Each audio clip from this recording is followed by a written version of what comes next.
And this is our dark and light side of life, Wednesday, November 29. Ayan, isang araw na lang, Disyembre na. So, hindi man maganda, pero di ba yung umpisa ng Disyembre is first Friday. So, may mga tao na nag-aabang sa petsa na yan para ibarang kayo. No, pigilan lahat ng swerte nyo, pigilan lahat ng kalusugan nyo, malasin buhay nyo, negosyo nyo, pag-aaral nyo, love story nyo, etc. So yan yung dapat natin tignan. Ano ba ang mangyayari or nangyari na sa araw na ito? Una, na dahilan. Sabi ko na nga ba, 10 of Wands, maraming suliranin sa buhay. Pangalawa, ay stress, depression, anxiety. And pangatlo,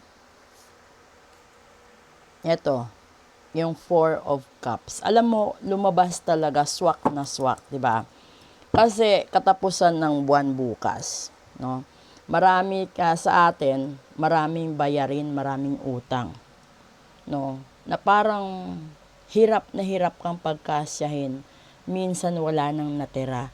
So, siyempre, kabado ka na kasi alam mo bukas, sisingilin ka na ng renta, sisingilin ka ng tubig, ilaw, kung ano pang loan ang meron ka. At dito nag-iisip ka sa 4 of Cups, no?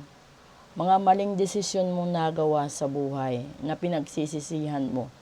Kung ihahalin tulad natin ito sa pag-ibig, siguro, isa sa vibration na nasasagap ko dito is yung inamin mo sa sarili mo na maling tao ang ipinagpalit mo, na maling tao ang inuwian mo, maling tao ang sinunod mo.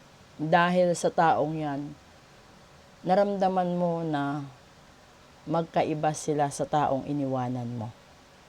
Na hindi siya katulad nung iniwanan mo na inaalagaan ka ng totoo. Kasi yung pinagpalit mo, inaalagaan ka lang kung may pera ka.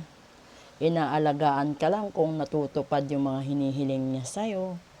May mga tao na hindi lang naman lover, hindi lang asawa, hindi lang live-in partner or girlfriend, di ba? Sa mga kapatid, ganun din no?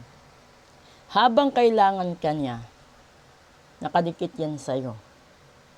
Ganon din sa mga kaibigan, nakadikit sa'yo. Kasi kailangan ka nila. So, pag sinabi na may problema ako, no? Ibinungad niya sa'yo na may problema siya. Iniintindi niya or gusto niya ipaintindi sa'yo na dahil close kayo, magkaibigan kayo, kailangan mo siyang tulungan. Kasi sasabihin, dahil matagal na tayong magkabarkada, magkasama sa trabaho, magkaibigan. Pero sa totoo lang, no, para hindi ka humantong sa problemang ganito sana, mag-isip kang mabuti.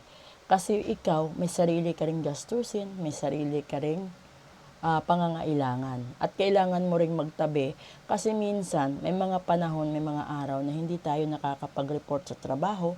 Gawa katulad ko nilalagnat, nagkakaroon ng acute tonsillitis. Diba? Natural na tao lang din ako kaya wala tayong choice kundi ganyan. So, tignan natin kung ano dapat mangyari at ano dapat ang gawin natin. Una, di ba?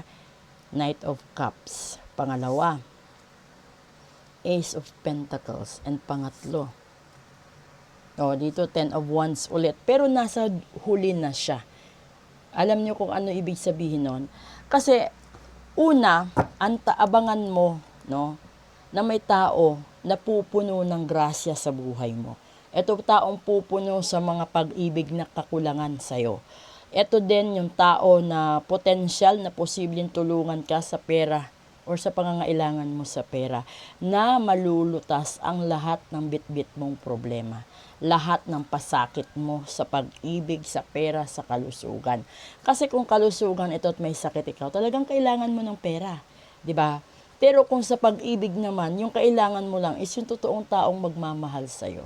Yung totoong tao na bibigyan kang halaga, kahit wala kang maibigay. Yung tanging maiaalay mo lang siguro is yung totoong pag-ibig mo, katapatan mo, At saka, ano pa ba, respeto mo. Kasi napakapangit sa isang relasyon na hindi ka na nire-respeto. Napakapangit sa isang relasyon na hindi ka na pahalagahan, kundi pinagtsatsagaan ka na lang. Okay? So, proceed tayo sa real talk. Ito yung pinaka-paborito niyong section. Maraming salamat po sa inyong lahat. Bye!